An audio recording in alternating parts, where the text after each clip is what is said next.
কোনো এক যুদ্ধের ময়দানে, হুনাইনের যুদ্ধে আল্লাহর হাবিব নিজে সেই যুদ্ধে অংশগ্রহণ করেছে।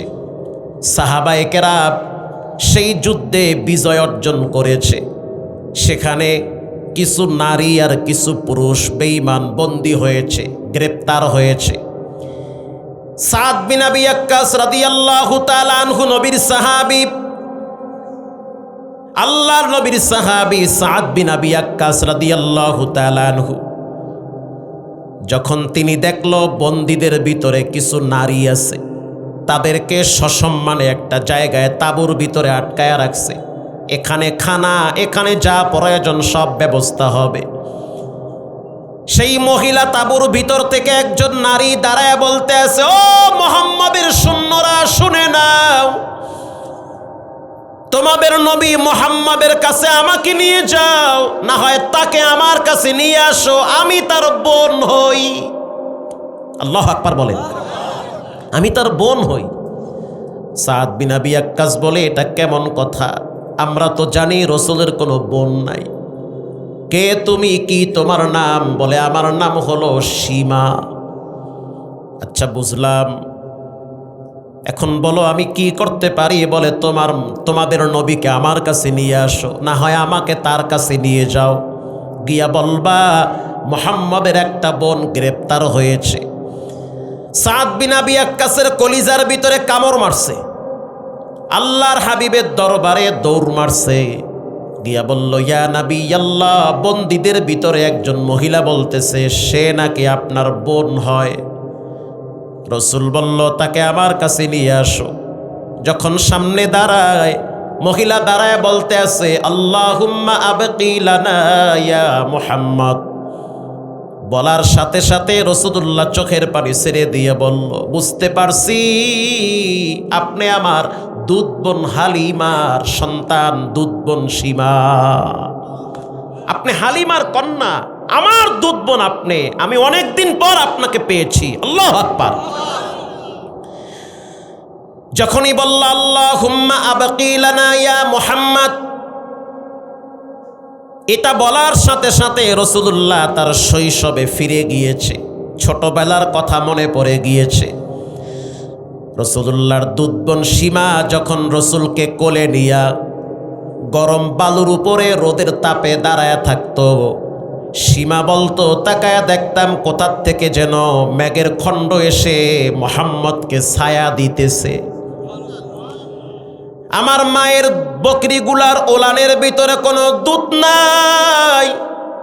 যেদিন মুহাম্মদকে আমাদের ঘরে নিয়ে আসছে, প্রত্যেকটা বকরির ওলানে ভরপুর দুধ চলে আসছে। আশ্চর্য বিষয় হলো, গরম বালুতে আমি হাঁটতে পারি না। মুহাম্মদকে কোলে নিয়ে যখন মরুভূমিতে হাঁটতাম, মনে হয় কে যেন আমাদের পায়ের নিচে ঠান্ডা বালু বিছায়া দিছে। শুধু তাই না, এমন এমন সময় গেছে, তাকায়া দেখতাম সিংহ আমাদের দিকে তাড়ায় আসতেছে। যখনই আমার ভাই মুহাম্মদকে সামনে পেশ করলাম, সিংহটাকে দেখলাম মাথা নত করে কাঁদতে কাঁদতে পিছনে চলে গেল। এরকম দৃশ্য একটার দুইটা না, মুহাম্মদকে যতদিন আমরা পেয়েছি প্রতিটা মুহূর্তে মুহূর্তে চোখ দিয়া বরকত দেখেছি।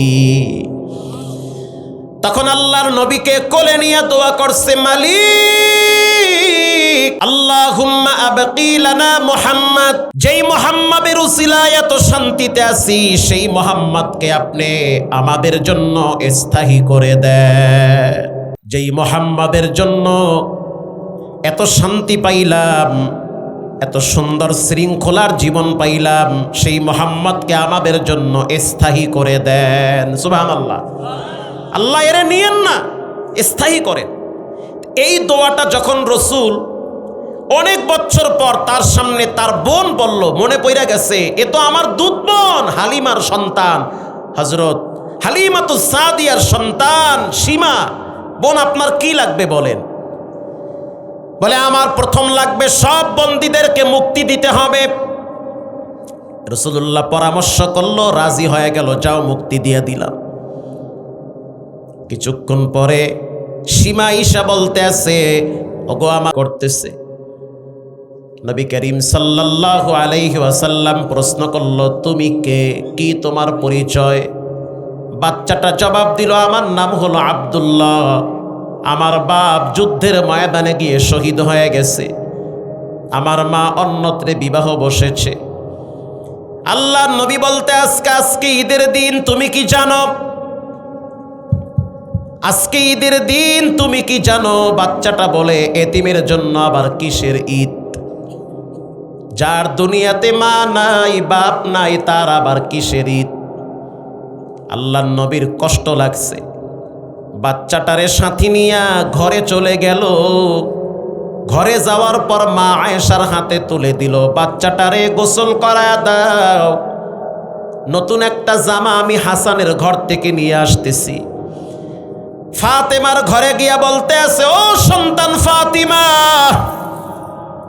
ও সন্তান ফাতেমা, হাসানের একটা নতুন পোশাক দাও, আমি এতিমের শরীরে পরায়া দিব। আল্লাহু আকবার বলেন। হাসান রাদিয়াল্লাহু তাআলা আনহুর একটা নতুন জামা দিল, বাচ্চাটারে গোসল করায়া নবীর সামনে দাঁড় করাইল। আল্লাহর হাবিব বলতে আছে, আব্দুল্লাহ শুনে নাও, আজ থেকে মুহাম্মদ যদি তোমার বাপ হয়, আয়েশা যদি তোমার মা হয়, তাহলে তোমার মনে কি কষ্ট থাকবে? বাচ্চাটা হেসে দিয়ে বলল, পৃথিবীর শ্রেষ্ঠ বাপ আর শ্রেষ্ঠ মা পেয়েছি। আল্লাহর হাবিব এই এতিমরে বলতে আছে, তোমার আজকে পায়ে হাইটা ঈদগাহে যাওয়া লাগবে না, তুমি আমার ঘাড়ের উপরে উঠো। এবার এই বাচ্চাটারে রাসূল নিজে ঘাড়ের উপরে উঠাইল। ঘাড়ের উপরে উঠানোর পরে রাসূলুল্লাহ বাচ্চাটারে নিয়ে ঈদগাহে যাইতেছে।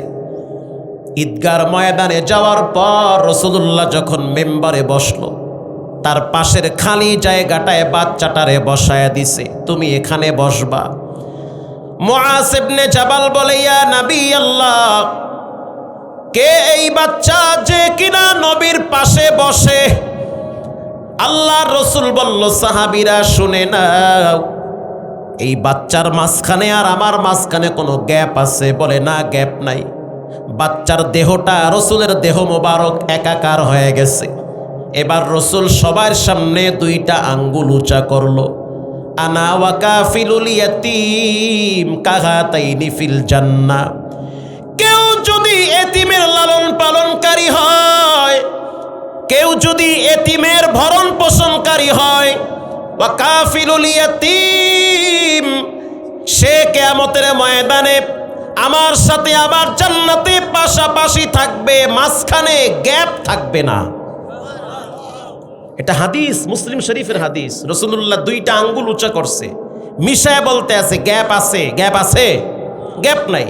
কেউ যদি এতিমের লালন পালন করে কারি হয়, তাহলে কিয়ামতের দিন ওই এতিমের লালন পালনকারী আর রাসূল এক জান্নাতে থাকবে, মাঝখানে কোনো গ্যাপ বা পার্টিশন থাকবে না। এরপরে আল্লাহর রাসূল বলেন, ইন্নাল্লাযীনা ইয়াকুলুনা আমওয়ালাল ইয়াতামা যুলমান ইন্নামা ইয়াকুলুনা ফী বুতুনিহিম নার। কেউ যদি এতিমের সম্পদ মাইরা খায়, ভাতিজার চাচায় মারা গেছে অনেক আগে, ধরেন আপনি ভাই মারা গেছে, ভাইয়ের 2-3টা ছোট ছোট বাচ্চা আছে, তো বলেন এই বাচ্চারা তাদের বাবার হক পাবে কি পাবে না? বাচ্চারা তো বুঝে না যে আব্বার জায়গা কোথায়। আল্লাহর রাসূল বলেছেন, কেউ যদি এতিমের সম্পদ পেটে ঢুকায়, ইয়াকুলুনা ফী বুতুনিহিম নার, সে যেন এতিমের সম্পদ পেটে ঢুকায় নাই, জাহান্নামের আগুন পেটে ঢুকাইছে। নাউজুবিল্লাহ বলেন। আল্লাহর নবী সবার জন্য রহমত। উহুদের ময়দানে ছোট্ট একটা ঘটনা আপনাদেরকে শোনাই যে নারীদের ভিতরে রাসূলের প্রতি কি ভালোবাসা ছিল। উহুদের ময়দানে আল্লাহর নবীর সাহাবী যায়েদ ইবনে আসিম তার স্ত্রী 2 সন্তান নিয়ে উহুদের ময়দানে ঝাঁপিয়ে পড়েছিল। স্বামীর নাম হলো যায়েদ ইবনে আসিম, 2 সন্তান, একজনের নাম হলো আম্মার ইবনে ইয়াসির, আর একজনের নাম হলো আব্দুল্লাহ। এই 4 সদস্য উহুদের ময়দানে অংশগ্রহণ করেছে। ইন দি মিন টাইমে যুদ্ধ শুরু হয়ে গেল। এই চারজনে পরামর্শ করলো যে আমরা কোথায় গিয়ে দাঁড়াইতে পারি, যুদ্ধের সিস্টেমটা কেমন হবে। মহিলা বলতে আছে তার দুইটা বাচ্চাকে সন্তান, আল্লাহর নবী যেই জায়গায় দাঁড়ায় থাকবে তোমরা নবীর চতুর্পাশে মানব ঢাল নির্মাণ করবা। আল্লাহু আকবার। মানে প্রাচীর নির্মাণ করবা, কোনো বেঈমানের তীরের আঘাত যেন রাসূলুল্লাহর শরীর মোবারকে পড়তে না পারে। দুইটা সন্তানকে যুদ্ধের ময়দানে পাঠায় দিল। আব্দুল্লাহ ইবনে আম্মার ইবনে ইয়াসির এই দুই ভাই রাসূলুল্লাহর সামনে দাঁড়ায় রইছে। ইন দি মিন টাইমে লুবাবা নামের একজন বেঈমান রাসূলকে টার্গেট করে একটা তীর নিক্ষেপ করেছে। তীরটা যখন নিক্ষেপ করল, আম্মার ইবনে ইয়াসির তার ডান হাত উঁচা করে দিয়েছে। ডান হাত যখন উঁচা করে দিল, তীরটা আইসা ডাইরেক্ট তার হাতের ভিতরে বিদ্ধ হয়েছে। তারপরও হাত নামায় নাই। একটার দুইটা না, প্রায় 11টা তীর তার হাতের ভিতরে বিদ্ধ হয়েছে, কখনো কখনো বাহুতে, কখনো কখনো হাড্ডির ভিতরে। আম্মার ইবনে ইয়াসির চিন্তা করল, আল্লাহর নবীকে সেভ করার জন্য আমার ভাইকে দাঁড় করায় দিয়া আমি চিকিৎসা নেওয়ার জন্য তাঁবুর ভিতরে চলে যাব। তাঁবুর ভিতরে চলে গেল। তার মা উম্মে আম্মারা বলতে আছে, সন্তান কোন হাতে আঘাত লাগছে? সন্তান দাঁড়ায় বলতে আছে, মা গো মা, শুনে নাও, আল্লাহর নবীকে তীর যখন নিক্ষেপ করা হয় ডান হাতটা পাইতা দিছি। আম্মার রাদিয়াল্লাহু তাআলা আনহুর মা ওই ডান হাতের উপরে চুমা খেয়ে বলতে আছে, এই হাত কোনোদিন জাহান্নামে স্পর্শ করবে না। রসুলের জন্য রক্ত বের হয়েছে। একটু পরে সে ব্যান্ডিজ কইরা, খেজুর পাতা গরম কইরা বাইটা, তারপরে ব্যান্ডিজ কইরা পাঠায় দিল যুদ্ধের ময়দানে। একটু পরে আব্দুল্লাহ তার দ্বিতীয় সন্তান আইসা বলতে আছে, মা শুনে নাও, রসুলকে তীর মারার জন্য যখন বেঈমানরা রেডি হয়েছিল তখন আমি পিঠ পেতে দিয়েছি। 21 থেকে 22টা তীর আইসা আমার পিঠের ভিতরে বিদ্ধ হয়েছে। উম্মে আম্মারা বলতে আছে, সন্তান, আল্লাহর নবীকে তীর কোন বেঈমান মারছে তার চেহারাটা একটু আমাকে দেখাও। পর্দা ফাঁক কইরা যখন আব্দুল্লাহ দেখায় দিল, ওই যে লুবাবা নামের বেঈমানটা হাঁটতেছে, পাগুলা মোটা, একটু ভারী টাইপের মানুষ। মহিলা আব্দুল্লাহ রাদিয়াল্লাহু তাআলা আনহুর মা উম্মে আম্মারা সে তরবারি হাতে নিয়া যুদ্ধের ময়দানে ঝাঁপিয়ে পড়ে লুবাবার প্রথম পায়ের উপরে আঘাত করেছে। আল্লাহু আকবার। বাম পায়েটায় যখন আঘাত করলো পাটা ঝুলতেছে। দ্বিতীয় পায়ে যখন আঘাত করছি রক্ত ফুলকি দিয়া পড়েছে। আল্লাহর হাবিব যখন ডান দিক দিয়া তাকায় দেখলো যে একজন মহিলা নবীর প্রেমে পাগল হয়ে যুদ্ধের ময়দানে ঝাঁপিয়ে পড়েছে। আল্লাহর রসুল তার জন্য দোয়া করলো, আল্লাহুম্মা জাআলহুম রুফাকাই ফিল জান্নাহ। রব্বুল আলামিন কিয়ামতের দিন, যেদিন বাপ সন্তানকে চিনবে না, সন্তান বাবাকে চিনবে না, চিনলেও পরিচয় দিবে না, ওই দিন এই মহিলা এবং তার 2টা সন্তান এবং তার স্বামী পুরা ফ্যামিলিটাকে আমি নবীর সাথে একই জান্নাতে থাকার সুযোগ করে দাও।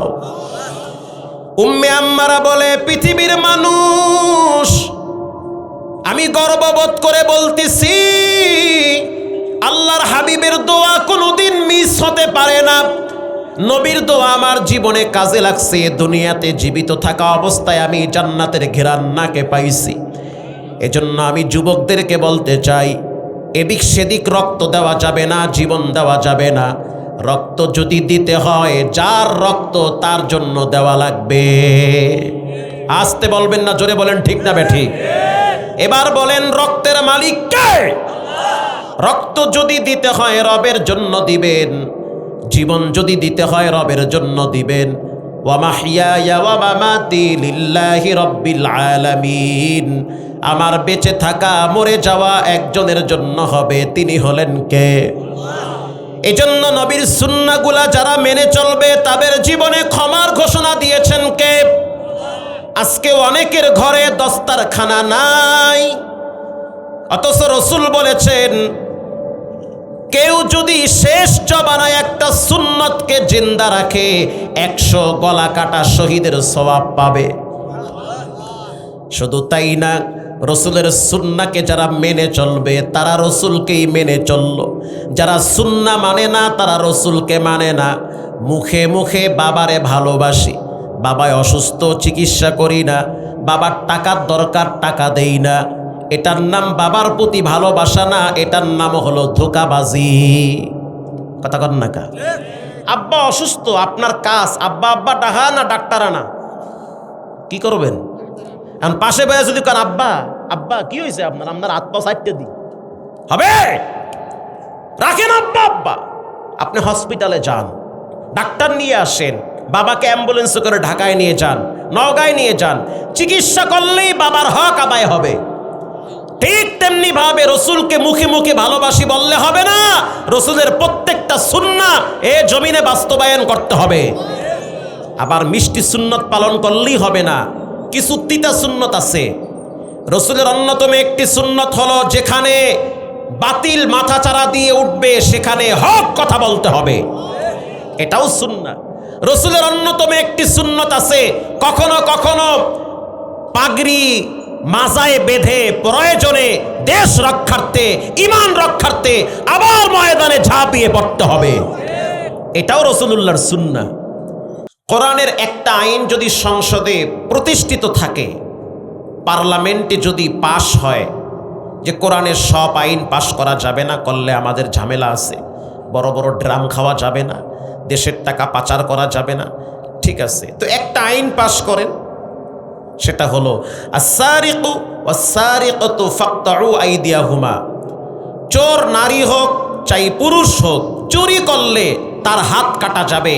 এই আইন যদি সংসদে পাশ হয়, দুই একটা চোরকে যদি প্রকাশ্যে বাইতুল মোকাররমের সামনে যদি হাত কেটে দেওয়া হয়, এটা যদি সমস্ত টিভিতে প্রচার করা হয়, জাতীয় সব পত্রিকার হেডলাইনে যদি আসে, বিশ্বাস করেন নওগাঁর সমস্ত ব্যবসায়ীরা দোকানের শাটার খুলে ঘরে গিয়ে ঘুমিয়ে থাকবে, কারো সাহস নাই তার দোকানে হাত দেওয়া। ওয়াজে আইলে তো সবই ঠিক, ওয়াজ শেষ হওয়ার পরে যাওয়ার সময় কয় সেই বয়ান, টুপি খোল, বিড়ি আর একটা ধরা। কথা ঠিক না বে ঠিক? এটাও বলে ঠিক, আসলেই তো ঠিক। ভাইয়েরা আমার, আপনারা কি রাগ করতেছেন? রাগ একটু করা ভালো, একটু ফাঁকে ফাঁকে রাগ হওয়া ভালো। রাগ বেশি উঠলে কি করবেন জানেন? গিয়া উজু করে আইবেন, উজু করলে রাগ কমে, এটা হাদিসের কথা। উজু করার পরেও যদি রাগ না কমে, একটু গোসল করে আইবেন, দেখবেন কমে যাইবে রাগ। গোসল করার পরেও যদি রাগ না কমে, হযরত ওমর বলছে ঠান্ডা মাটিতে শুইয়া পড়ো, রাগ ঠান্ডা হয়ে যাইবে। আল্লাহু আকবার বলেন। এটা কিন্তু আমার কথা না, এটা কিন্তু হযরত ওমরের কথা। জামাই বউ ঝগড়া লাগলে মাঝে মাঝে রাগ উঠে না? তা রাগ উঠার পরে আপনি তো ব্রেক ফেল করবেন, চুপচাপ ঘর থেকে বেরিয়ে যান। বেশি রাগ উঠলে দুই একদিন দূর থেকে গিয়ে বেড়াইয়ে আসেন, একটু দূরত্ব বজায় রাখলে মানসিক যন্ত্রণা কমে আসবে। একটু উজু করেন, 2 রাকাত নামাজ পড়া মসজিদের কোনায় বৈশা চোখ বন্ধ করে ভাবেন যে আপনি মারা গেলে সবাই ঠিক মতোই চলবে, তাদের কিছুই হবে না, আপনার হিসাব আপনাকে দেওয়া লাগবে। বাস, রাগ ঠান্ডা হয়ে যাবে। একদিন 2 দিন কাঁদবে, আপনার সম্পদ নিয়ে ছেলেমেয়েরা মারামারি কারাকারি করবে, এমনকি দোয়াটাও করবে না। এই দুনিয়ার জন্য এত কিছু ভাবার টাইম নাই। প্রিয় ভাইরা আমার, তো সাহাবী বলল ইন্নী উহিব্বুল্লাহ ওয়া রাসূলা, আমার পুঁজি একটাই, আমি আল্লাহ এবং তার রসুলকে ভালোবাসি। রসুল উত্তর দিল আল মারউ মা মান আহাব্বা, যার সাথে যার মহব্বত তার সাথে তার কিয়ামত। এখন বেনামাজি, সুদখোর, হারামখোর, খারাইয়া মোতা পাটি, এগো পিছনে যদি মার্কানিয়া ফাল পারেন তো কিয়ামতটা হবে এদের সাথে। ঠিক বাইতে গিয়ে কইেন ঠিক না বে ঠিক? এটা কইলো ঠিক না কইলো ঠিক? এমন একজন নেতাকে সামনে রাখবেন যার চরিত্র সামনে পেশ করলে জনগণের দিল ঠান্ডা হয়ে যায়, যিনি 5 ওয়াক্ত সালাত আদায় করে, যেই নেতা আল্লাহর হুকুম মানে না সে জনগণের হক কেমনে আদায় করবে? যে আল্লাহর হক আদায় করে না সে যদি বলে জনগণের হক আদায় হবে, নিঃসন্দেহে ধোঁকাবাজ। বুঝেন নাই কথা? বুঝছেন? হ্যাঁ বুঝছেন। যে আল্লাহর হক বুঝে না সে কি জনগণের হক বুঝবে? আসতে বলবেন না, জোরে বলেন। বুঝবে? এমন একজন নেতাকে সাপোর্ট করবেন, সমর্থন করবেন, ভালোবাসবেন যে রব চিনে, রসুল চিনে, সে জনগণকেও চিনবে। ইন্নাল্লাহা ইনদাহু ইলমুস সাআহ ওয়া ইউনাজ্জিলুল গায়স। 5টা জিনিসের জ্ঞান পৃথিবীর কারো কাছে নাই, একজনের কাছে আছে। তিনি হলেন কে? 1 নম্বরে কিয়ামত কবে হবে, 2 নম্বরে বৃষ্টি কবে হবে। নওগাঁর আকাশ মেঘাচ্ছন্ন, সবাই বলে বৃষ্টি আসতেছে, অথচ 1 সপ্তাহেও বৃষ্টির খবর থাকে না। বৃষ্টি হয় গিয়া রাজশাহীতে, চাপাইতে, বৃষ্টি হয় বগুড়াতে, আবার রোদের ভিতরে হঠাৎ বৃষ্টি বর্ষণ করান কে? আল্লাহ পাক বলে এটা আমি ছাড়া পৃথিবীর কেউ পারে না। ওয়া ইয়ালামু মা ফিল আরহাম।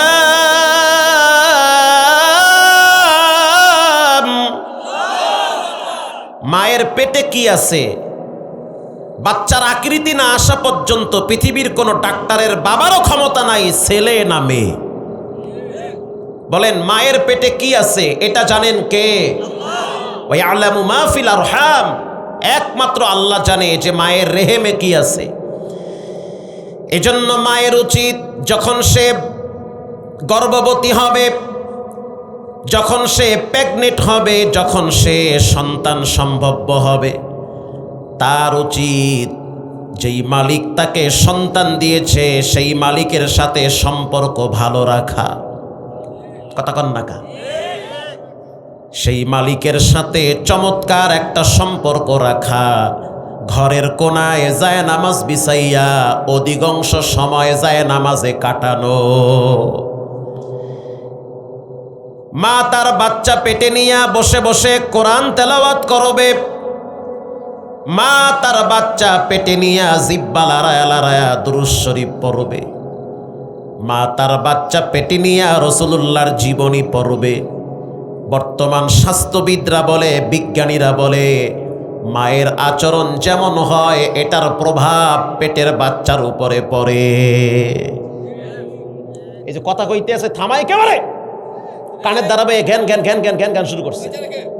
ভলান্টিয়ার কই, কর্তৃপক্ষ কোথায়? থামান এগুলার একটু। কষ্ট হয় আপনাদের? নারায়ে তাকবীর। ওয়া ইয়ালামু মা ফিল আরহাম ওয়া মা তাদরি নাফসুম মাযা তাকসিবু গাদা।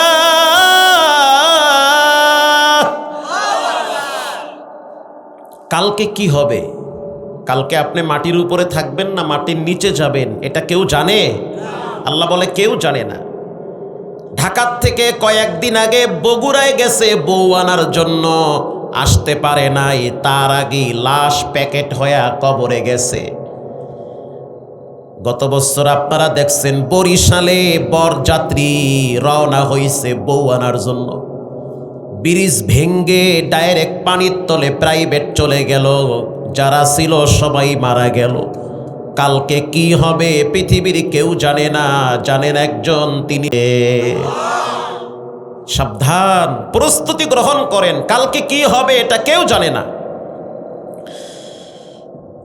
ওয়ামা তাদরি নাফসুম মাযা তাকসিবু গাদা ওয়ামা তাদরি নাফসুম বিআইয়ি আরদিন তামুত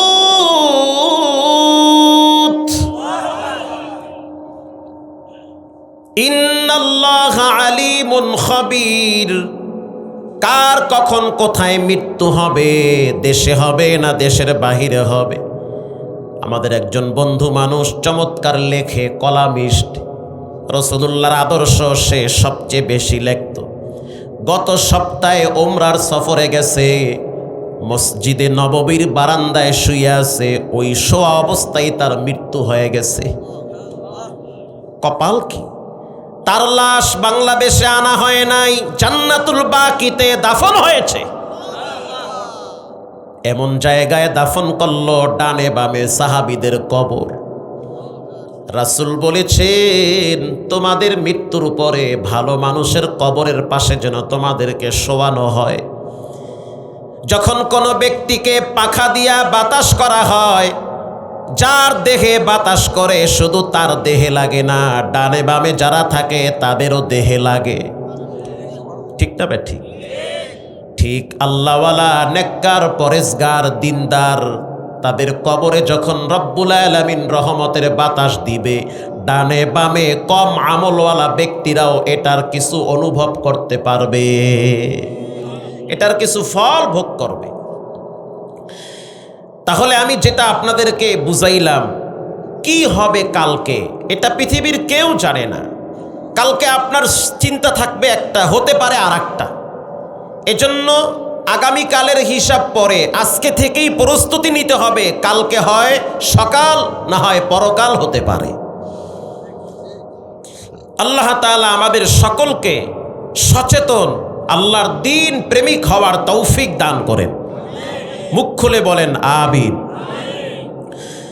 আমি আপনাদের সামনে সূরা কাউসার তেলাওয়াত করেছি। এমন একজন ব্যক্তি সম্পর্কে আলোচনা করব, যার সম্পর্কে রব্বুল আলামিন নিজে বলেছেন পৃথিবীর ভিতরে সবচেয়ে উত্তম চরিত্রওয়ালা ব্যক্তি। ওয়া ইন্নাকা লাআলা খুলুকিন আযীম।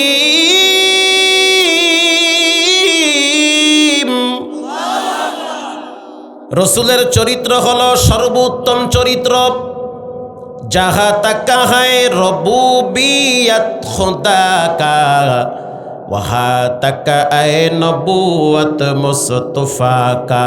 रबूबियत खुदा की है जहाँ तक, नबूवत मुस्तफा की है वहाँ तक। জান্নাতের প্রত্যেকটা গাছের প্রতিটা পাতায় আল্লাহ পাক মুহাম্মদ লিখে দিয়েছেন। তাফসিরে জালালাইনে আসছে, জালালউদ্দিন সুয়ুতি খাসায়েসুল কুবরায় লেখছে যে আল্লাহ তাআলা জান্নাতের প্রত্যেকটা গেটের শুরুতে রাসূলের নাম লিখে দিয়েছে। রাসূলকে ভালো না বাসলে ঈমান থাকে না,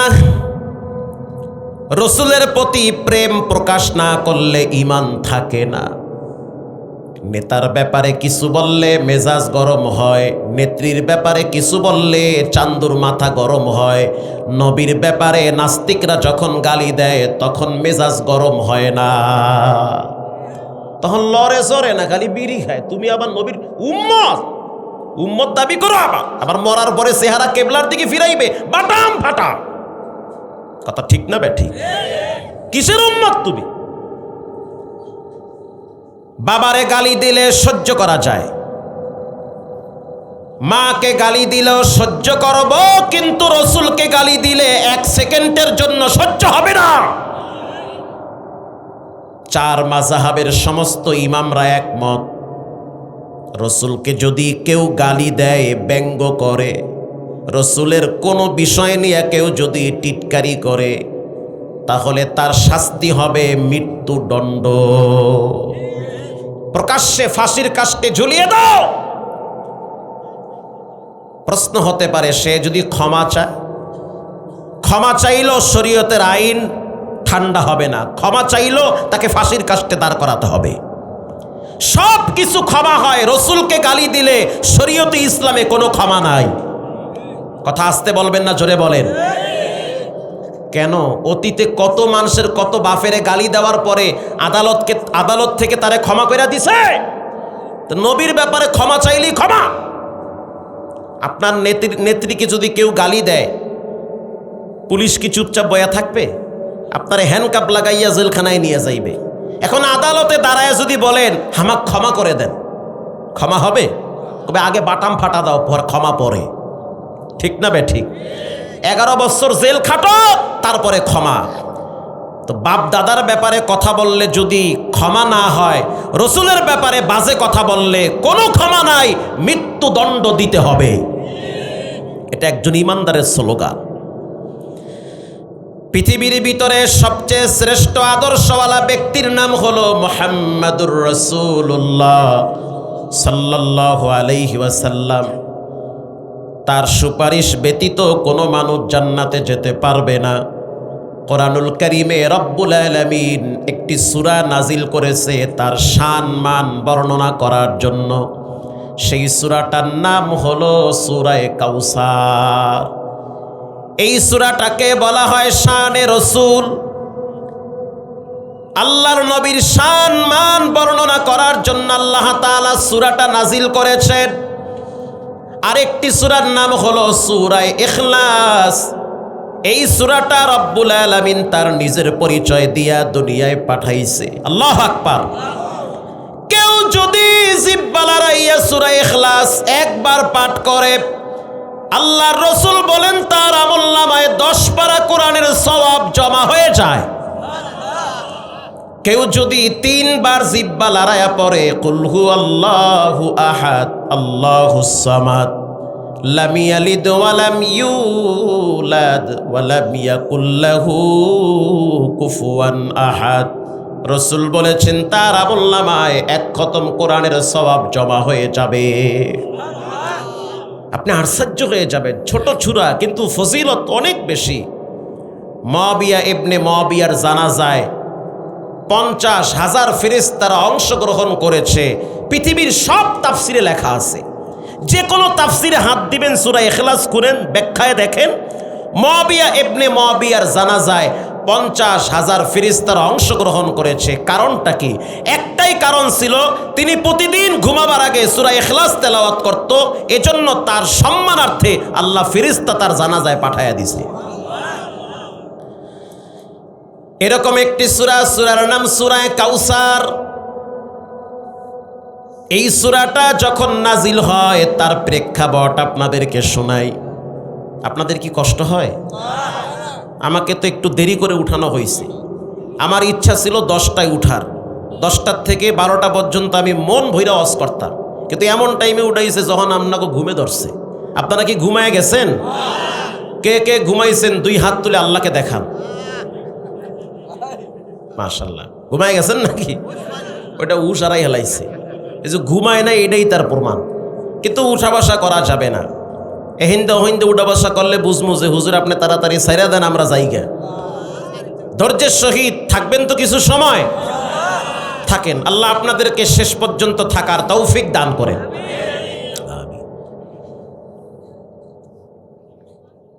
সূরা কাউসার। মেয়ে বড় হয়েছে, বিবাহ হয় না। মেয়েটা দেখতেও সুন্দর, ব্যাকগ্রাউন্ড ভালো, ফ্যামিলিও ভালো। তারপরেও কেন জানি ভালো প্রস্তাব আইসা কেমনে কেমনে যেন হয় না, ভেঙ্গে যায়। এরকমটা হয় না মাঝে মাঝে? আল্লামা জালালউদ্দিন সৈয়দী লেখেন, কেউ যদি, কোনো মেয়ে যদি ঘুমাবার আগে পবিত্র বিছানায় শুইয়া 100 বার সূরা কাউসার পড়ে, আল্লাহ তাআলা তার চেয়ে উপযুক্ত পাত্র মিলাইয়া দিবে। মানে সে যে পর্যায়ে, তার চেয়ে ভালো মানের পাত্র আল্লাহ তার জন্য সেটিং করে দিবে কাউসারের বরকতে। সূরা কাউসারের এত ফজিলত। এই সূরা যখন নাজিল হয়, নাজিল হওয়ার আগ মুহূর্তে রাসূলুল্লাহকে তার আপনজনরা অনেক রকমের বাজে কথা বলতো। যেমন রাসূলুল্লাহর কন্যা সন্তান জীবিত থাকতো, পুত্র সন্তান দুনিয়া থেকে বিদায় হয়ে যেত। আল্লাহর নবীর 4টা পুত্র সন্তান ছিল। একজনের নাম কাসেম, তাহের, তৈয়ব, ইব্রাহিম। দুনিয়াতে আসে, আবার দুনিয়া থেকে বিদায় হয়ে যায়। মেয়েদেরকে আল্লাহ দুনিয়ায় রাখে, ছেলেদেরকে আল্লাহ কবরে পাঠায়া দেয়। এলাকার কিছু বেঈমানরা বলে মুহাম্মাদের মৃত্যুর পরে কেউ তার বংশ বিস্তার করতে পারবে না, তার নাম নেওয়ার মতো কেউ থাকবে না, কারণ তার সন্তান নাই, পুত্র সন্তান কবরে চলে যায়।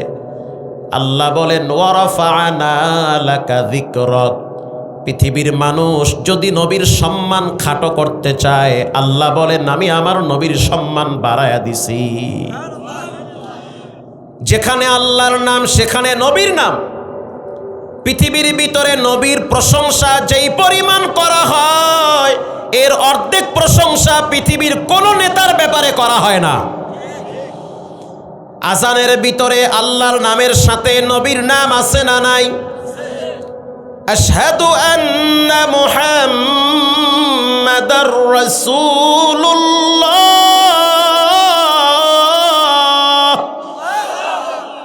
আল্লাহর নাম পাশে নবীর নাম, জন্মের পরে ডান কানে আজান বাম কানে ইকামত, আজানের ভিতরে আল্লাহর নাম পাশে নবীর নাম। জানাজায় যখন দাঁড়াবেন সেখানেও দুরূদ শরীফে আল্লাহর নামের পরে নবীর নাম আছে না নাই? নামাজের ভিতরে যখন আপনি আত্তাহিয়াতু পড়বেন, এরপরে যখন দুরূদ শরীফ পড়বেন, আল্লাহুম্মা, প্রথম কার নাম? আরো জোরে বলেন, কার নাম? সাল্লি আলা মুহাম্মদ। এরপরে হলো নবীর নাম, আগে আল্লাহর নাম এরপরে নবীর নাম। শুধু তাই না, একটা মানুষ যখন কবরে চলে যায়, লাশ যখন কবরে রাখে, বিসমিল্লাহি ওয়া আলা মিল্লাতি রাসূলিল্লাহ বলেন, এখানেও নবীর নাম আছে না নাই? লাশ কবরে রাখার পরে যখন প্রশ্ন করা হবে মান রব্বুকা ওয়া মা নাবিয়্যুকা ওয়া মান নাবিয়্যুকা ওয়া মা দীনুকা, তোমার রবকে তোমার নবীকে, বলেন নবীর নাম কবরেও আছে না নাই? এজন্য রব্বুল আলামিন বলেন, আমার নবীকে যারা ভালোবাসবে তারা আমি আল্লাহকে ভালোবাসলো।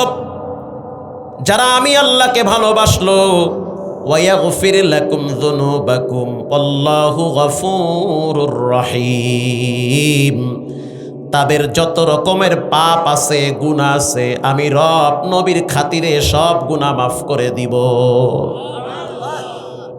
কুল ইন কুনতুম তুহিব্বুনাল্লাহ ফাত্তাবিউনি ইউহিব্বুকুমুল্লাহ।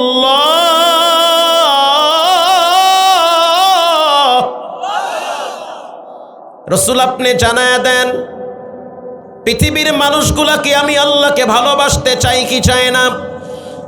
যদি বলেন চায়, তাহলে বলেন তারা যেন আপনি রাসূলকে ভালোবাসে।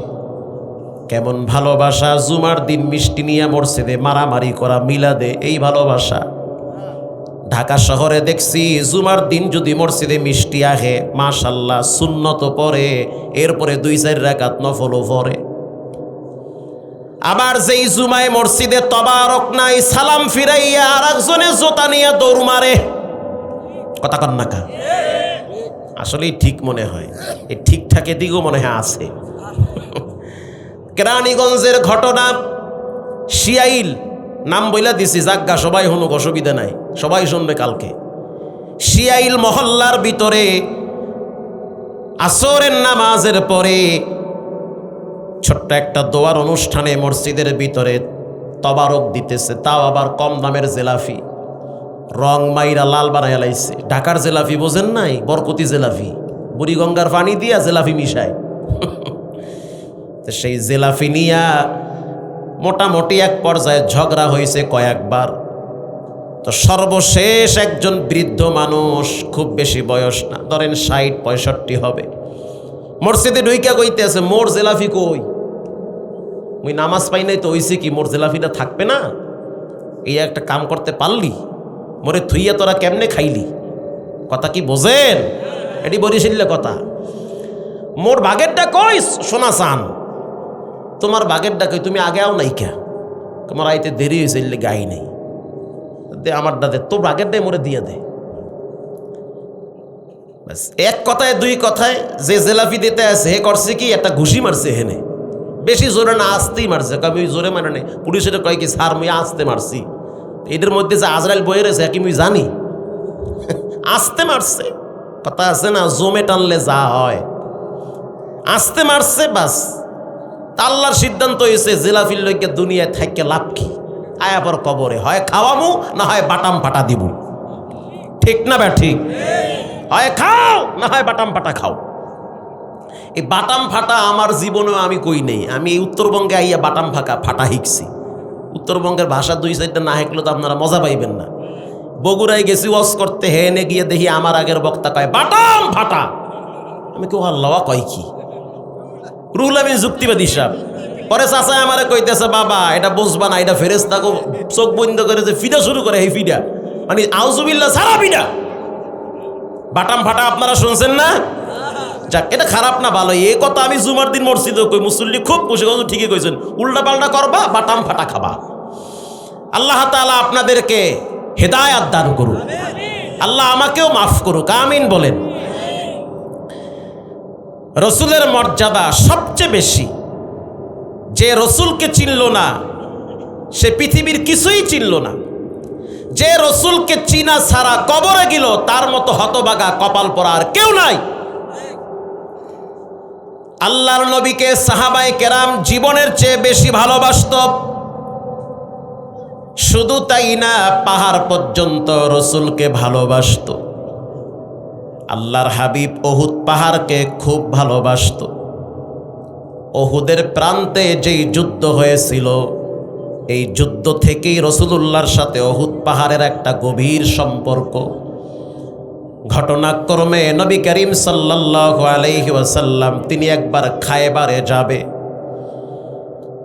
যাওয়ার কথা ছিল উহুদের পাশ দিয়া, কিন্তু উহুদের পাশ দিয়া রসুল যায় নাই, অন্য একটা পাহাড়ের পাশ দিয়া রসুল চলে গেল। রসুল যে উহুদের পাশ দিয়া যায় নাই, এজন্য উহুদ কান্না শুরু করেছে। আল্লাহু আকবার। হযরত জিবরাইল আইসা বলতে আছে, আসসালামু আলাইকা ইয়া নবী আল্লাহ, ওগো আল্লাহর হাবিব, উহুদের পাশ দিয়ে আপনি যান নাই, তার কারণে আজকে উহুদ পাহাড় কাঁদতেছে।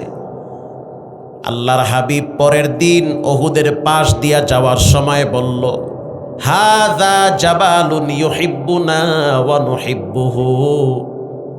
উহুদ আমারে ভালোবাসে, আমিও উহুদকে ভালোবাসি। আল্লাহ বলে, নবী আপনি জানায়া দেন, কিয়ামতের দিন আমি রব জান্নাতের ভিতরে উহুদ পাহাড়টাকে সেটিং করে দিব।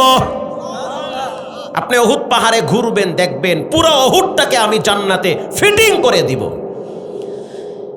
উহুদ পাহাড় রসুলকে ভালোবাসতো। শুধু তাই না, পৃথিবীর ভিতরে এমন কোনো মাখলুক নাই যেই মাখলুক রসুলকে ভালোবাসে না। আল্লাহর নবীর শান মান নিয়ে বয়ান করার কোনো যোগ্যতা পৃথিবীর কোনো আলেমের নাই। রসুলুল্লাহর মর্যাদা এত বেশি, পৃথিবীর সমস্ত রাইটাররা যদি রসুলুল্লাহর মর্যাদার সম্মান নিয়ে লিখতে থাকে, লিখতে লিখতে কলম শেষ হয়ে যাবে, কালি শেষ হয়ে যাবে, পাতা শেষ হয়ে যাবে, তারপরেও রসুলুল্লাহর মর্যাদা লেখা শেষ হবে না। শেষ হবে? হবে না। কোরআনের ভিন্ন এক আয়াতে আল্লাহ বলেন, ওয়ামা আরসালনাকা ইল্লা রাহমাতাল লিল আলামিন।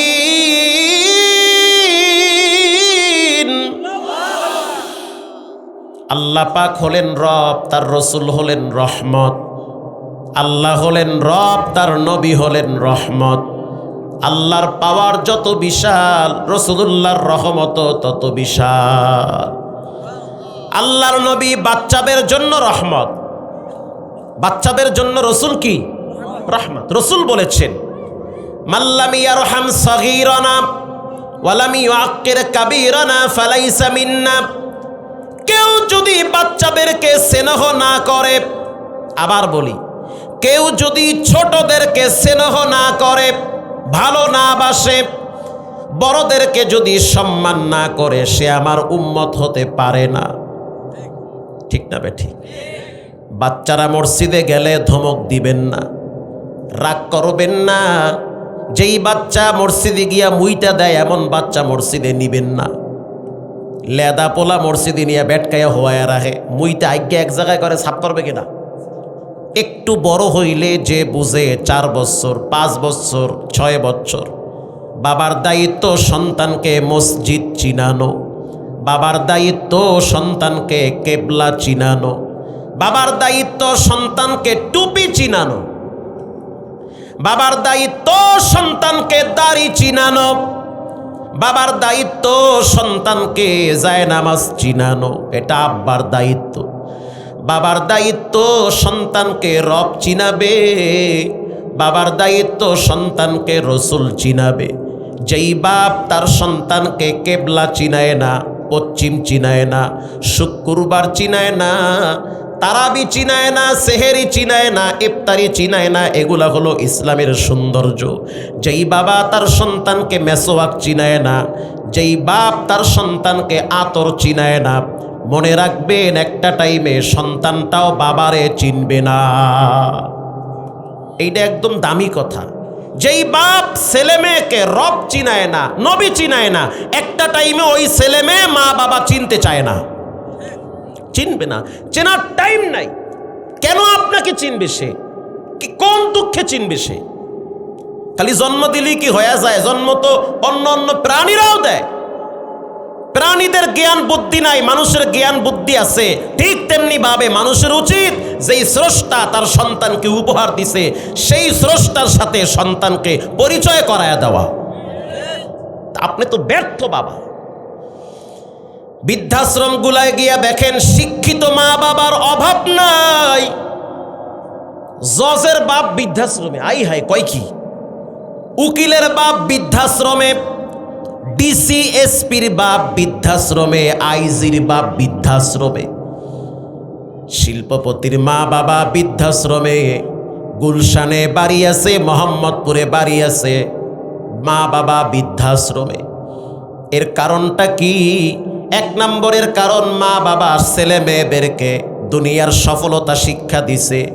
নিজের পায়ে দাঁড়াও, সফলতা অর্জন করো, লেখাপড়া বেশি করো, বা পরীক্ষায় ভালো নাম্বার পাবা, মাল কামাবা, ডাইনে বাবে ধুমায়া কামাও, টাকা কামাইতে হবে। যেই বাপ সন্তানকে দুনিয়া চিনায়, একটা সময় ওই সন্তান মা বাবাকেও চিনতে চায় না, ও দুনিয়াই চিনবে। আসতে বলবেন না, জোরে বলেন, ঠিক না বে ঠিক? ও আপনারে কেন চিনবে? আমার আব্বা আমারে বলছে সাবধান, নামাজ ছাড়বা তো ফিরে সামরা থাকবে না। আমার বাপ আমার মায়েরে কইছে নামাজ যদি ঠিক মতো ছেলে মেয়ে না পড়ে তুইও ঘরে থাকতে পারবি না। তো শক্ত হন। তো যেই কর্তা, যেই বাপ, যেই স্বামী আল্লাহর ব্যাপারে ফ্যামিলিকে সতর্ক করে, ওই স্রষ্টা ফ্যামিলির ভিতরে তার মর্যাদা বাড়ায়া দেয়। জি, বাস্তব কথা। কামা তাদিনু তুদানু, যেমন কর্ম তেমন ফল। গতকালকে বয়ান করলাম টাঙ্গাইলে, ওসি সাহেব দাঁড়ায় বলতে আছে, আমার এই চাকরির লাইফে জীবনে কোনো দিন দেখি নাই কোনো আলেমের বিরুদ্ধে তার মা বাবা মামলা দায়ের করছে। 2-4টা থাকতে পারে, তাও নাই। কোনো বাপ বলতে পারে নাই যে আমার সন্তান আলেম বানাইছি আর আমার সন্তান আমাকে বৃদ্ধাশ্রমে ফালায়া রাখছে। আমার সন্তান এমন একটা সন্তান আমাকে হক থেকে বঞ্চিত করেছে। কিন্তু বাংলাদেশের থানাগুলায় গিয়া দেখেন, অধিকাংশ থানাগুলায় ছেলেমেয়েরা মা বাবার নামে মামলা দায়ের করে, না হয় মা বাবা ছেলেমেয়ের নামে মামলা দায়ের করে সম্পদের লোভে।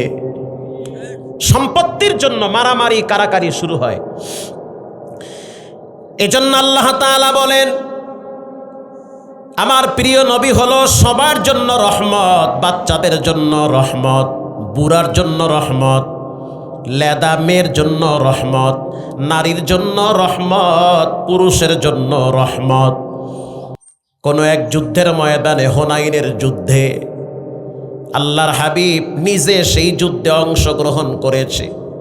সাহাবায়ে কেরাম সেই যুদ্ধে বিজয় অর্জন করেছে। সেখানে কিছু নারী আর কিছু পুরুষ বেঈমান বন্দী হয়েছে, গ্রেপ্তার হয়েছে। সাদ বিন আবি ওয়াক্কাস রাদিয়াল্লাহু তাআলা আনহু, নবীর সাহাবী, আল্লাহর নবীর সাহাবী সাদ বিন আবি ওয়াক্কাস রাদিয়াল্লাহু তাআলা আনহু, যখন তিনি দেখল বন্দীদের ভিতরে কিছু নারী আছে, তাদেরকে সসম্মানে একটা জায়গায় তাঁবুর ভিতরে আটকায়া রাখছে। এখানে খানা, এখানে যা প্রয়োজন সব ব্যবস্থা হবে। সেই মহিলা তাঁবুর ভিতর থেকে একজন নারী দাঁড়ায় বলতে আছে, ও মুহাম্মদের সৈন্যরা শুনে নাও, তোমাদের নবী মুহাম্মদের কাছে আমাকে নিয়ে যাও, না হয় তাকে আমার কাছে নিয়ে আসো, আমি তার বোন হই। আল্লাহু আকবার বলেন, আমি তার বোন হই। সাদ বিন আবি ওয়াক্কাস বলে, এটা কেমন কথা? আমরা তো জানি রাসূলের কোনো বোন নাই। কে তুমি, কি তোমার নাম? বলে, আমার নাম হলো সীমা। আচ্ছা বুঝলাম, এখন বলো আমি কি করতে পারি? বলে, তোমাদের নবীকে আমার কাছে নিয়ে আসো, না হয় আমাকে তার কাছে নিয়ে যাও, গিয়া বলবা মুহাম্মদের একটা বোন গ্রেপ্তার হয়েছে। সাদ বিন আবি ওয়াক্কাসের কলিজার ভিতরে কামড় মারছে, আল্লাহর হাবিবের দরবারে দৌড় মারছে, গিয়া বলল, ইয়া নবী আল্লাহ, বন্দীদের ভিতরে একজন মহিলা বলতেছে সে নাকি আপনার বোন হয়। রাসূল বলল, তাকে আমার কাছে নিয়ে আসো। যখন সামনে দাঁড়ায়, মহিলা দাঁড়ায় বলতে আছে, আল্লাহুম্মা আবকি লানা ইয়া মুহাম্মদ। বলার সাথে সাথে রাসূলুল্লাহ চোখের পানি ছেড়ে দিয়ে বলল, বুঝতে পারছি আপনি আমার দুধ বোন হালিমার সন্তান, দুধ বোন সীমা। আপনি হালিমার কন্যা, আমার দুধ বোন আপনি। আমি অনেকদিন পর আপনাকে পেয়েছি। আল্লাহু আকবার। যখনই বলল আল্লাহুম্মা আবকি লানা ইয়া মুহাম্মদ, এটা বলার সাথে সাথে রাসূলুল্লাহ তার শৈশবে ফিরে গিয়েছে, ছোটবেলার কথা মনে পড়ে গিয়েছে। রাসূলুল্লাহর দুধ বোন সীমা যখন রাসূলকে কোলে নিয়া গরম বালুর উপরে রোদের তাপে দাঁড়ায় থাকতো, সীমা বলতো, তাকায়া দেখতাম কোথার থেকে যেন মেঘের খণ্ড এসে মুহাম্মদকে ছায়া দিতেছে। আমার মায়ের বকরিগুলার ওলানের ভিতরে কোনো দুধ নাই। যেদিন মুহাম্মদকে আমাদের ঘরে নিয়ে আসছে, প্রত্যেকটা বকরির ওলানে ভরপুর দুধ চলে আসছে। আশ্চর্য বিষয় হলো, গরম বালুতে আমি হাঁটতে পারি না। মুহাম্মদকে কোলে নিয়ে যখন মরুভূমিতে হাঁটতাম, মনে হয় কে যেন আমাদের পায়ের নিচে ঠান্ডা বালু বিছায়া দিছে। শুধু তাই না, এমন এমন সময় গেছে, তাকায়া দেখতাম সিংহ আমাদের দিকে তাড়ায় আসতেছে। যখনই আমার ভাই মুহাম্মদকে সামনে পেশ করলাম, সিংহটাকে দেখলাম মাথা নত করে কাঁদতে কাঁদতে পিছনে চলে গেল। এরকম দৃশ্য একটার দুইটা না, মুহাম্মদকে যতদিন আমরা পেয়েছি প্রতিটা মুহূর্তে মুহূর্তে চোখ দিয়া বরকত দেখেছি। তখন আল্লাহর নবীকে কোলে নিয়ে দোয়া করছে, মালিক আল্লাহুম্মা আবকি লানা মুহাম্মদ। যেই মুহাম্মাদের উসিলায় এত শান্তিতে আছি, সেই মুহাম্মদকে আপনি আমাদের জন্য স্থায়ী করে দেন। যেই মুহাম্মাদের জন্য এত শান্তি পাইলাম, এত সুন্দর শৃঙ্খলার জীবন পাইলাম, সেই মুহাম্মদকে আমাদের জন্য স্থায়ী করে দেন। সুবহানাল্লাহ। আল্লাহ এরে নিয়েন না, স্থায়ী করেন। এই দোয়াটা যখন রাসূল অনেক বছর পর তার সামনে তার বোন বলল, মনে পড়ে গেছে, এ তো আমার দুধ বোন হালিমার সন্তান, হযরত হালিমাতুস সাদিয়ার সন্তান সীমা। বোন, আপনার কি লাগবে বলেন? বলে, আমার প্রথম লাগবে সব বন্দীদেরকে মুক্তি দিতে হবে। রাসূলুল্লাহ পরামর্শ করলো, রাজি হয়ে গেল, যাও মুক্তি দিয়ে দিলাম। কিছুক্ষণ পরে সীমা ঈশা বলতে আছে, ওগো আমার করতেছে। নবী করিম সাল্লাল্লাহু আলাইহি ওয়াসাল্লাম প্রশ্ন করলো, তুমি কে, কি তোমার পরিচয়? বাচ্চাটা জবাব দিল, আমার নাম হলো আব্দুল্লাহ, আমার বাপ যুদ্ধের ময়দানে গিয়ে শহীদ হয়ে গেছে, আমার মা অন্যত্রে বিবাহ বসেছে। আল্লাহর নবী বলতে, আজকে ঈদের দিন, তুমি কি জানো? আজকে ঈদের দিন, তুমি কি জানো? বাচ্চাটা বলে, এতিমের জন্য আবার কিসের ঈদ? যার দুনিয়াতে মা নাই, বাপ নাই, তার আবার কিসের ঈদ? আল্লাহর নবীর কষ্ট লাগছে। বাচ্চাটারে সাথী নিয়া ঘরে চলে গেল। ঘরে যাওয়ার পর মা আয়েশার হাতে তুলে দিল, বাচ্চাটারে গোসল করায়া দাও। নতুন একটা জামা আমি হাসানের ঘর থেকে নিয়ে আসতেছি। ফাতেমার ঘরে গিয়া বলতে আছে, ও সন্তান ফাতিমা, ও সন্তান ফাতেমা, হাসানের একটা নতুন পোশাক দাও, আমি এতিমের শরীরে পরায়া দিব। আল্লাহু আকবার বলেন। হাসান রাদিয়াল্লাহু তাআলা আনহুর একটা নতুন জামা দিল, বাচ্চাটারে গোসল করায়া নবীর সামনে দাঁড় করাইল। আল্লাহর হাবিব বলতে আছে, আব্দুল্লাহ শুনে নাও, আজ থেকে মুহাম্মদ যদি তোমার বাপ হয়, আয়েশা যদি তোমার মা হয়, তাহলে তোমার মনে কি কষ্ট থাকবে? বাচ্চাটা হেসে দিয়ে বলল, পৃথিবীর শ্রেষ্ঠ বাপ আর শ্রেষ্ঠ মা পেয়েছি। আল্লাহর হাবিব এই এতিমরে বলতে আছে, তোমার আজকে পায়ে হাইটা ঈদগাহে যাওয়া লাগবে না, তুমি আমার ঘাড়ের উপরে উঠো। এবার এই বাচ্চাটারে রসুল নিজে ঘাড়ের উপরে উঠাইল। ঘাড়ের উপরে উঠানোর পরে রসুলুল্লাহ বাচ্চাটারে নিয়ে ঈদগাহে যাইতেছে।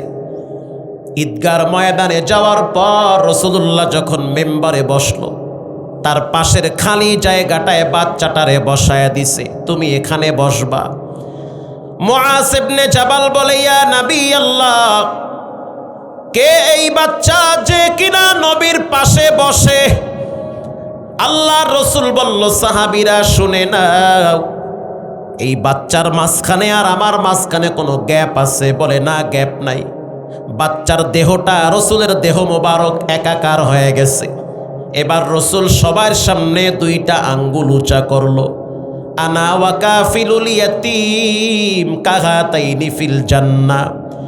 কেউ যদি এতিমের লালন পালনকারী হয়, কেউ যদি এতিমের ভরণ পোষণকারী হয়, ওয়া কাফিলুল ইয়াতীম, সে কিয়ামতের ময়দানে আমার সাথে আবার জান্নাতে পাশাপাশি থাকবে, মাঝখানে গ্যাপ থাকবে না। এটা হাদিস, মুসলিম শরীফের হাদিস। রাসূলুল্লাহ দুইটা আঙ্গুল উঁচা করছে, মিশায় বলতে আছে, গ্যাপ আছে, গ্যাপ আছে, গ্যাপ নাই। কেউ যদি এতিমের লালন পালন করে কারী হয়, তাহলে কিয়ামতের দিন ওই এতিমের লালন পালনকারী আর রসুল এক জান্নাতে থাকবে, মাঝখানে কোনো গ্যাপ বা পার্টিশন থাকবে না। এরপরে আল্লাহর রসুল বলেন, ইন্নাল্লাযীনা ইয়াকুলুনা আমওয়ালাল ইয়াতামা যুলমান ইন্নামা ইয়াকুলুনা ফী বুতুনিহিম নার। কেউ যদি এতিমের সম্পদ মাইরা খায়, ভাতিজার চাচায় মারা গেছে অনেক আগে, ধরেন আপনি ভাই মারা গেছে, ভাইয়ের 2-3টা ছোট ছোট বাচ্চা আছে, তো বলেন এই বাচ্চারা তাদের বাবার হক পাবে কি পাবে না? বাচ্চারা তো বুঝে না যে আব্বার জায়গা কোথায়। আল্লাহর রসুল বলেছেন, কেউ যদি এতিমের সম্পদ পেটে ঢুকায়, ইয়াকুলুনা ফী বুতুনিহিম নার, সে যেন এতিমের সম্পদ পেটে ঢুকায় নাই, জাহান্নামের আগুন পেটে ঢুকাইছে। নাউজুবিল্লাহ বলেন। আল্লাহর নবী সবার জন্য রহমত। উহুদের ময়দানে ছোট্ট একটা ঘটনা আপনাদেরকে শুনাই যে নারীদের ভিতরে রসুলের প্রতি কি ভালোবাসা ছিল। উহুদের ময়দানে আল্লাহর নবীর সাহাবী যায়েদ ইবনে আসিম তার স্ত্রী 2 সন্তান নিয়ে উহুদের ময়দানে ঝাঁপিয়ে পড়েছিল। স্বামীর নাম হলো যায়েদ ইবনে আসিম, 2 সন্তান, একজনের নাম হলো আম্মার ইবনে ইয়াসির, আর একজনের নাম হলো আব্দুল্লাহ। এই 4 সদস্য উহুদের ময়দানে অংশগ্রহণ করেছে। ইন দি মিন টাইমে যুদ্ধ শুরু হয়ে গেল। এই 4 জনে পরামর্শ করলো যে আমরা কোথায় গিয়ে দাঁড়াইতে পারি, যুদ্ধের সিস্টেমটা কেমন হবে। মহিলা বলতে আছে তার 2টা বাচ্চাকে সন্তান, আল্লাহর নবী যেই জায়গায় দাঁড়ায় থাকবে তোমরা নবীর চতুর্পাশে মানব ঢাল নির্মাণ করবা। আল্লাহু আকবার। মানে প্রাচীর নির্মাণ করবা, কোনো বেঈমানের তীরের আঘাত যেন রাসূলুল্লাহর শরীর মোবারকে পড়তে না পারে। 2টা সন্তানকে যুদ্ধের ময়দানে পাঠায় দিল। আব্দুল্লাহ ইবনে আম্মার ইবনে ইয়াসির, এই 2 ভাই রাসূলুল্লাহর সামনে দাঁড়ায় রইছে। ইন দি মিন টাইমে লুবাবা নামের একজন বেঈমান রসুলকে টার্গেট করে একটা তীর নিক্ষেপ করেছে। তীরটা যখন নিক্ষেপ করল, আম্মার ইবনে ইয়াসির তার ডান হাত উঁচা করে দিয়েছে। ডান হাত যখন উঁচা করে দিল, তীরটা আইসা ডাইরেক্ট তার হাতের ভিতরে বিদ্ধ হয়েছে। তারপরও হাত নামায় নাই। একটার দুইটা না, প্রায় 11টা তীর তার হাতের ভিতরে বিদ্ধ হয়েছে। কখনো কখনো বাহুতে, কখনো কখনো হাড্ডির ভিতরে। আম্মার ইবনে ইয়াসির চিন্তা করল, আল্লাহর নবীকে সেভ করার জন্য আমার ভাইকে দাঁড় করায় দিয়া আমি চিকিৎসা নেওয়ার জন্য তাঁবুর ভিতরে চলে যাব। তাঁবুর ভিতরে চলে গেল। তার মা উম্মে আম্মারা বলতে আছে, সন্তান কোন হাতে আঘাত লাগছে? সন্তান দাঁড়ায় বলতে আছে, মা গো মা, শুনে নাও, আল্লাহর নবীকে তীর যখন নিক্ষেপ করা হয়, ডান হাতটা পাইতা দিছি। আম্মা রাদিয়াল্লাহু তাআলা আনহুর মা ওই ডান হাতের উপরে চুমা খেয়ে বলতে আছে, এই হাত কোনোদিন জাহান্নামে স্পর্শ করবে না। রসুলের জন্য রক্ত বের হয়েছে। একটু পরে সে ব্যান্ডিজ কইরা, খেজুর পাতা গরম কইরা বাইটা, তারপরে ব্যান্ডিজ কইরা পাঠায়া দিল যুদ্ধের ময়দানে। একটু পরে আব্দুল্লাহ তার দ্বিতীয় সন্তান আইসা বলতে আছে, মা শুনে নাও, রসুলকে তীর মারার জন্য যখন বেঈমানরা রেডি হয়েছিল তখন আমি পিঠ পেতে দিয়েছি। 21 থেকে 22টা তীর আইসা আমার পিঠের ভিতরে বিদ্ধ হয়েছে। উম্মে আম্মারা বলতে আছে, সন্তান, আল্লাহর নবীকে তীর কোন বেঈমান মারছে তার চেহারাটা একটু আমাকে দেখাও। পর্দা ফাঁক কইরা যখন আব্দুল্লাহ দেখায় দিল, ওই যে লুবাবা নামের বেঈমানটা হাঁটতেছে, পাগুলা মোটা, একটু ভারী টাইপের মানুষ।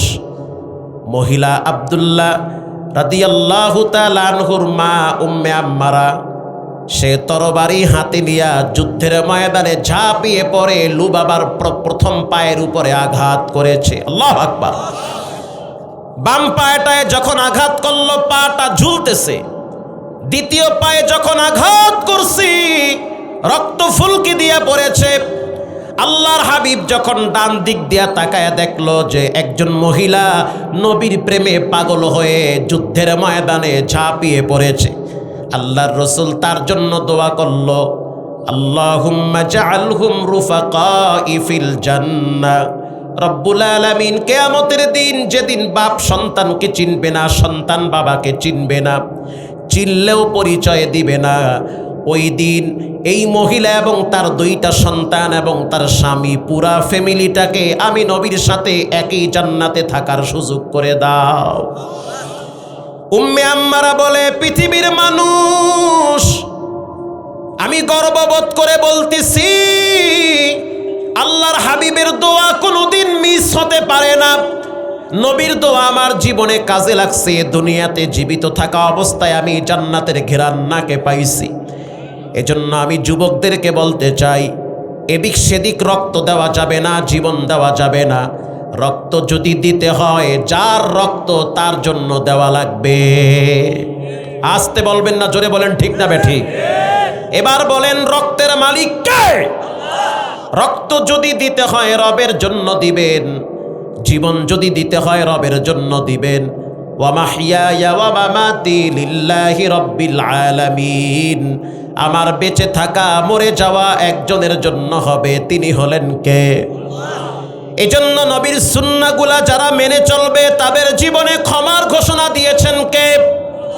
আজকে অনেকের ঘরে দস্তারখানা নাই, অথচ রসুল বলেছেন, কেউ যদি শেষ জবানায় একটা সুন্নতকে জিন্দা রাখে 100 গলা কাটা শহীদের সওয়াব পাবে। শুধু তাই না, রসুলের সুন্নাহকে যারা মেনে চলবে তারা রসুলকেই মেনে চলল। যারা সুন্নাহ মানে না তারা রসুলকে মানে না। মুখে মুখে বাবারে ভালোবাসি, বাবায় অসুস্থ, চিকিৎসা করি না, বাবার টাকার দরকার, টাকা দেই না, এটার নাম বাবার প্রতি ভালোবাসা না, এটার নাম হলো ধোঁকাবাজি। কথা কন না কা? আব্বা অসুস্থ, আপনার কাজ আব্বা আব্বা ডাহা না ডাক্তার আনা, কি করবেন? এখন পাশে বয়ে যদি কার আব্বা আব্বা কি হয়েছে আপনার, আপনার হাত পা চারটে দিই, হবে? রাখেন আব্বা আব্বা, আপনি হসপিটালে যান, ডাক্তার নিয়ে আসেন, বাবাকে অ্যাম্বুলেন্সে করে ঢাকায় নিয়ে যান, নওগাঁয় নিয়ে যান, চিকিৎসা করলেই বাবার হক আদায় হবে। ঠিক তেমনি ভাবে রসুলকে মুখে মুখে ভালোবাসি বললে হবে না, রসুলের প্রত্যেকটা সুন্নাহ এ জমিনে বাস্তবায়ন করতে হবে। আবার মিষ্টি সুন্নত পালন করলেই হবে না, কিছু তিতা সুন্নত আছে। রসুলের অন্যতম একটি সুন্নত হলো যেখানে বাতিল মাথাচাড়া দিয়ে উঠবে সেখানে হক কথা বলতে হবে, এটাও সুন্নাহ। রসুলের অন্যতম একটি সুন্নত আছে, কখনো কখনো পাগড়ি মাজায় বেঁধে প্রয়োজন